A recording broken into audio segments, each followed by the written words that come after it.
Hey everybody, welcome back to Go Read Some Comics with me, Professor Jenna. First off, as a thank you for helping me reach 5,000 subscribers, I now have merch. You can head on over to goreadsomecomicsshop.fourthwall.com or the link below this video to snag yourself a shirt, sweatshirt, mug, or sticker. And I will say, if I see any of this merch out in the wild, I will lose my mind. I'm back today with another exclusive interview, this time with Nicole Maines. You might know her best for originating the role of Dreamer on the CW's Supergirl, and she has since written the character in a number of DC comics. This includes a new Secret 6 miniseries, which launches on March 5th and teams up Dreamer with some new and old faces. I have been hyped about this book for a while, and I mentioned it in my most anticipated comics of the year video, and the first issue definitely delivers. We talked about that issue with some extremely light spoilers, as well as some of the best and weirdest parts of Dreamer's legacy. It's a super fun, super chaotic interview, and I hope you enjoy it.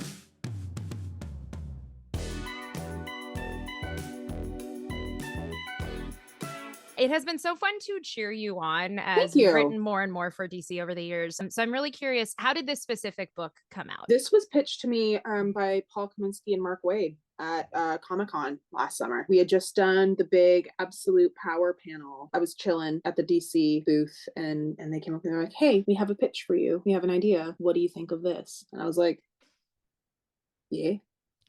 You want me to write more? Sure.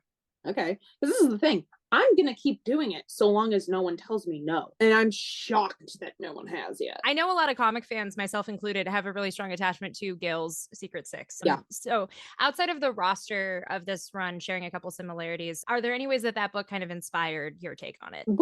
First of all, the way that it was so unabashedly queer and so progressive and ahead of its time for 2005, 2008. I mean, obviously these are all queer characters in Deadshot. Which it feels like that's also how it was on the last Secret Six, was a bunch of queers and Deadshot. And I think that's part of the magic of it. I think the great unifier of all these characters is like a desire to do good, but ultimately just being so good, or either being so good at being bad, or having been branded a villain, and it's just not something you're ever gonna escape. I think I do have it right here. My favorite one was the one, they were dealing with the kidnappers and Nightwing shows up and he's saying, if you're not gone when I turn around, we'll see if I can take on all three of you. And Catman's lamenting and he's like, yeah, we just did an objectively good thing, and Nightwing shows up with his no kill rule and he gets to be the hero. Why? Because he didn't cross some made up line in the sand and he sits on a slightly higher moral horse. He's better than us, these guys. And I am very intrigued by that energy, specifically as it pertains to John and Jay and Nia. And we know John will always be looked at as a hero because he's got a big S on his chest, and that's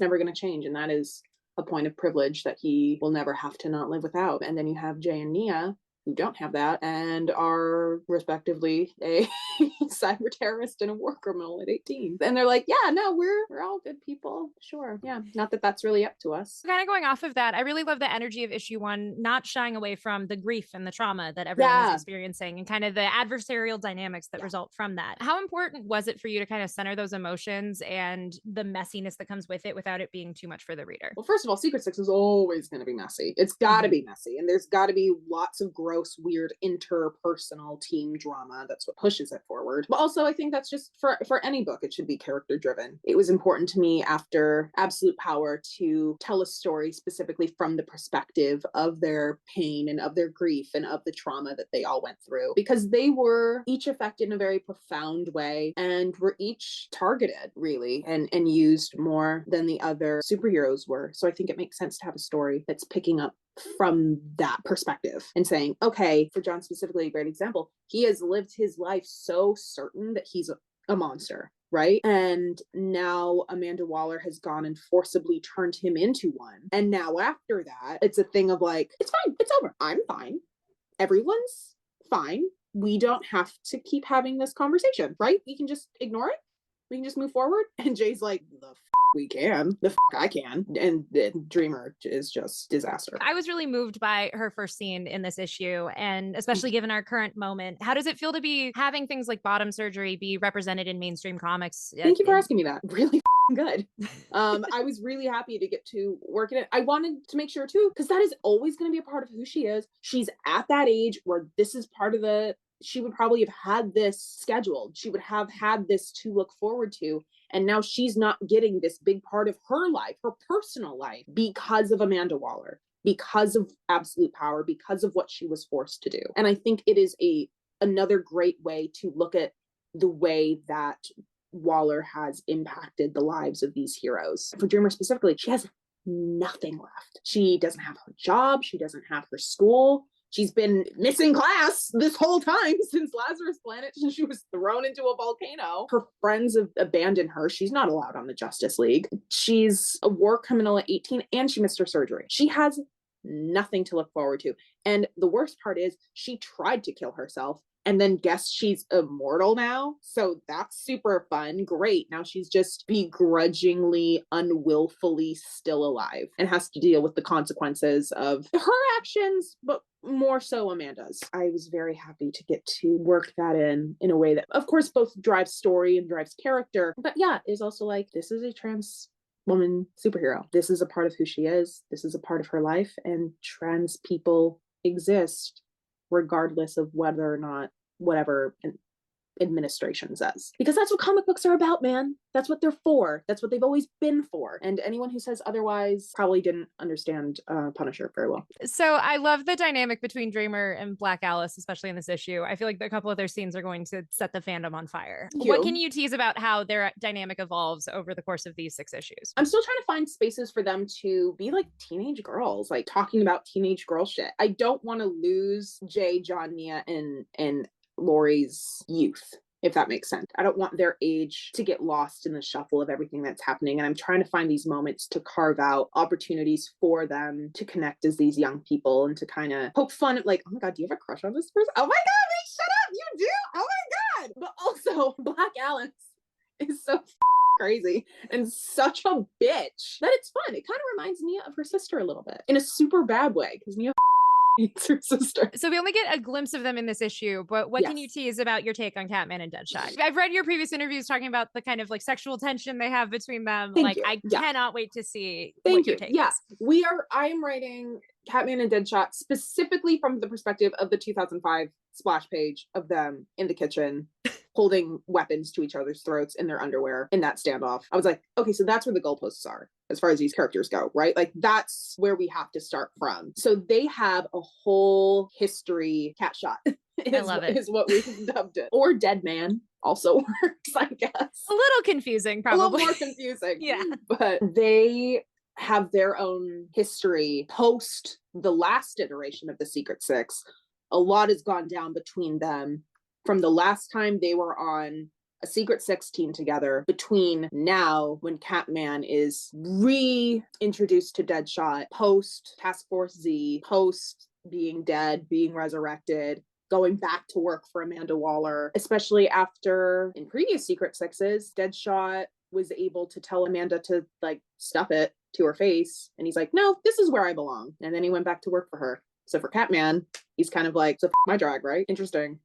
Very interesting. Is he jealous? 100%. What has the collaborative process been like with Steven? Amazing.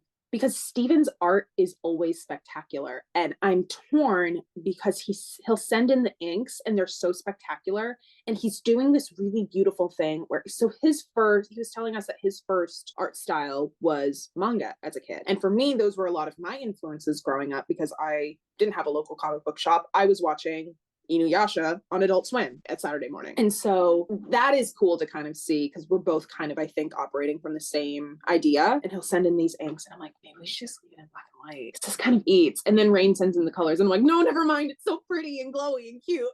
I love it. It's been so beautiful. And that panel when Dreamer knocks on the door and shows up, I emailed him back as soon as that dropped and I was like, you get it. She comes from ballroom. She walks femme face. Like, you get it. She's a model. Yeah. And also the way he draws Jay is so fine. That was the other thing. I was like, guys, going into this, we're going to dial it back on the bowl cut.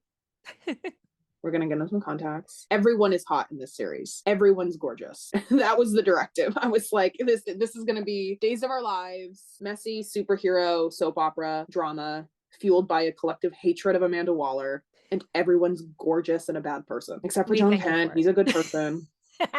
You just have John being like, I'm nice, and everyone else is like, good for you, Superman.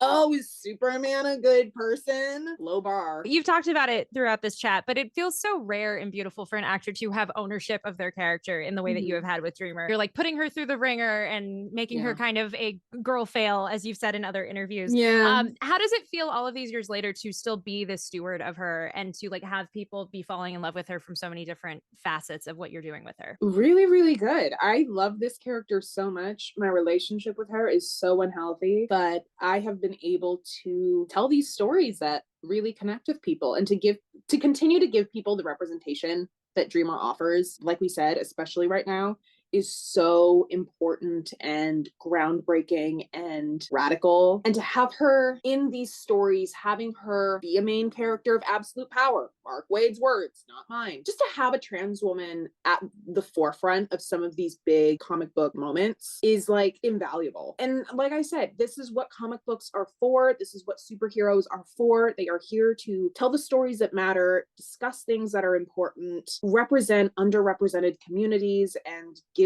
people beacons of hope. Even if the hero himself is not that hopeful, there is still something to be said for like our pain and our struggle and our traumas reflected in this character, and we see her suffering in similar ways we do. It's not unintentional that Dreamer, as a trans woman superhero, is assumed to always have the worst intention and is assumed to be the bad guy and have some nefarious plot. We can't trust Dreamer. Meanwhile, she has regularly been the victim, and she has been on the receiving end of all the hate and all the violence. And she's saying, hey, hi, I'm drowning. Somebody please help me. And everyone's like, she's got a gun. And she's like, what? You know, in times when we have like children's books authors who like argue against the presumption of innocence for trans people, she is kind of embodying that struggle and that pain of saying, somebody please help me. Why is it so hard to assume that I'm a good person? Why is that so hard to believe? Beautifully said. Completely shifting gears. One aspect of Dreamer that I have been very curious about for years now, and like my fiance and I wonder this all the time. Does it ever not get weird that you are in Fortnite? Because like every single time we see a Dreamer in Fortnite, I'm just like, this has to be surreal seeing yourself in this game. I don't use other skins in Fortnite. I have what I want. I would do the same thing. I get it. Although here's the tea. I re-downloaded it earlier. And did they do something to their character models? Because I could swear my ass used to be a little bit fatter in that game. Epic, did you flatten my ass? They supposedly had complaints from like parents that like butts were too big in the game. So that does not surprise me. I'll sue. For defamation, because I won't have that. I'm not going to have this kind of slander online. How dare you? No, it's fun. Frankly, I wanted her to like be released with more stuff. I wanted like her swords as like a pickaxe. I really wanted her to have John Kent as a glider. Oh. I really wanted him to like carry her down. I guess that probably would have been more expensive, and you would then had to also release John Kent, but whatever. Do that. Put them all in. I want to see her everywhere. I got so excited when I saw the Lego version of the Fortnite skin. That I'm very excited about. I want her in more stuff, man. I want her in Injustice 3. Ooh, the skill cap on that, the combo potential. Counter moves and zoning. Boom. Who do I talk to? Please. We'll just shout it out into the universe. This just interview. Putting it up. Hey guys. Hi, Dad. Yes. Hello. For my last question, what do you hope readers take away from the series once it launches? The thing that I'm grappling the most with this story is like nuanced approaches to advocacy and to like fighting back against injustice in wherever you find that. Of course, we're coming at this specifically with Jay from a perspective of a queer man of color who has suffered immense traumas under imperialism and colonialism and just American warmongering, which I don't think is telling stories out of school. You know, I learned social studies when social studies were still taught. And I think a lot of young people right now it's paralyzing in a way. How do we fight back against some of these forces? And Jay is a character like that. He has exhausted every means of like nonviolent protest. He has done like the anonymous thing. He's done the marching. He's done the organizing. He's done everything that he thinks he's supposed to be able to do, all the things that they tell us to do. And I see this thing amongst young people today where they're like, what are we protecting?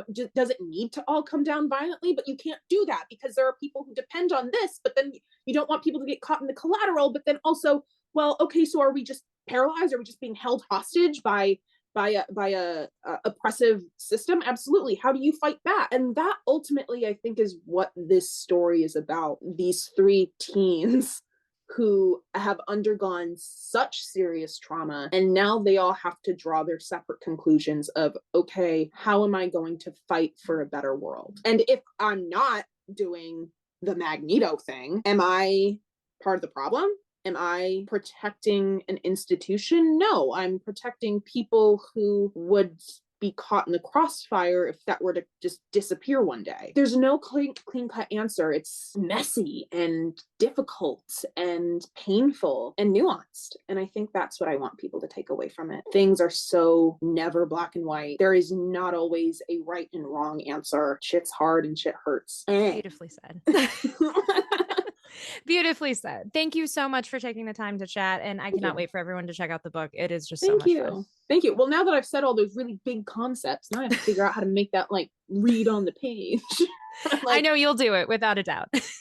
Thank you. Thank you so much to Nicole for taking the time to chat, and thank you once again to DC for helping set up this interview. You can pick up Secret Six #1 wherever comics are sold on Wednesday, March 5th. As I mentioned at the top of this video, I now have merch over at goreadsomecomicsshop.fourthwall.com. As always, please be sure to like, subscribe, and share this video with your friends. And as always, you can find me on social media at Hey It's Jenna Lynn. Thank you all so much for watching, and as always, go read some comics.